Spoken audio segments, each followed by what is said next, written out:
J'ai habité pendant 15 ans à la Cité Madrid et nous avons déménagé, nous avons réussi à déménager vers un appartement qu'on a obtenu à la Cité Madrid, au numéro 141, notre appartement, 141 Cité Madrid, qui a été pour nous une sorte d'Espagne bis.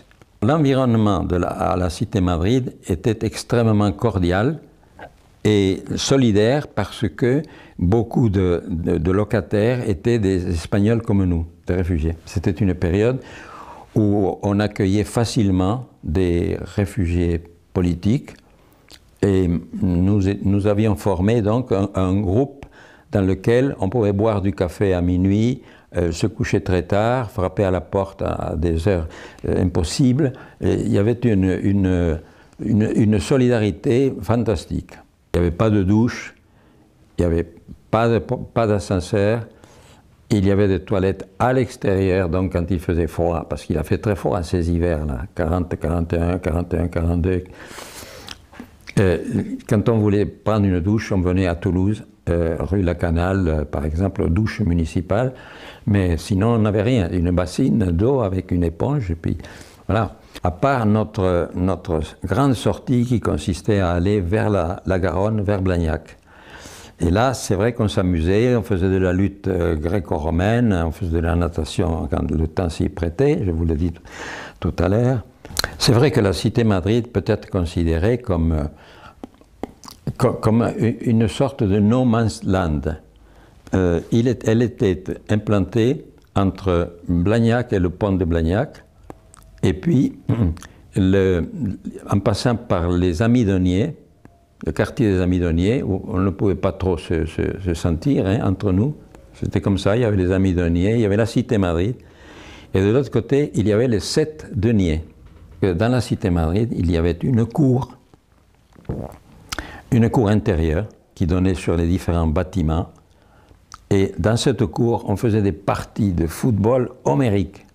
Mais alors vraiment, à casser ses jambes, parce qu'il n'y avait pas d'arbitre, rien, on tapait là comme des fous.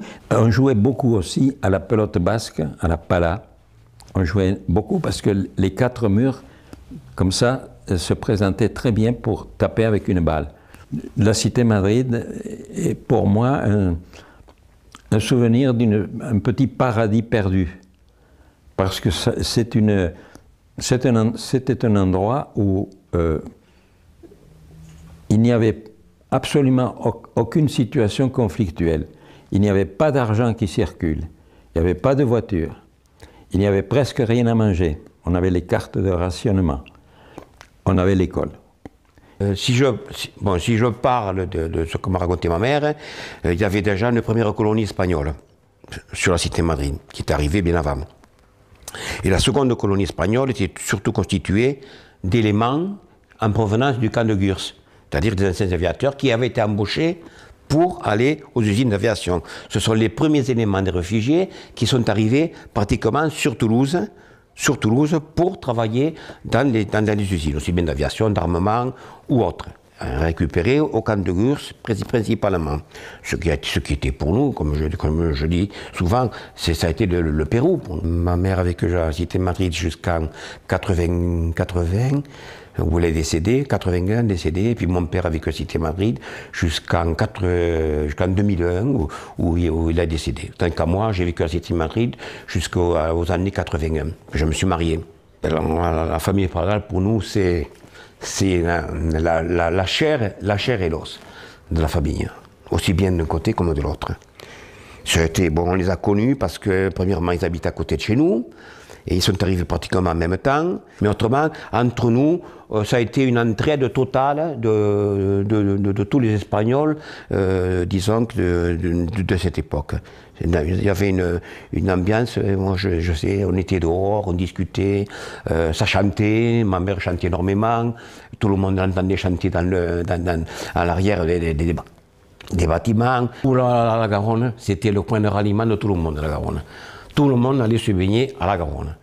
Et je vous dis pas, et pendant la guerre, le plus fort, c'est qu'on arrivait à récupérer les containers que larguaient les avions anglais, quand ils arrivaient pour bombarder le Blagnac, ils larguaient les containers, et nous on allait chercher les containers, on les éventrait, on les évidait, et on s'en servait pour passer la Garonne, pour traverser la Garonne, pour aller piquer les pommes qu'il y avait au château qu'il y avait en face de la cité Madrid.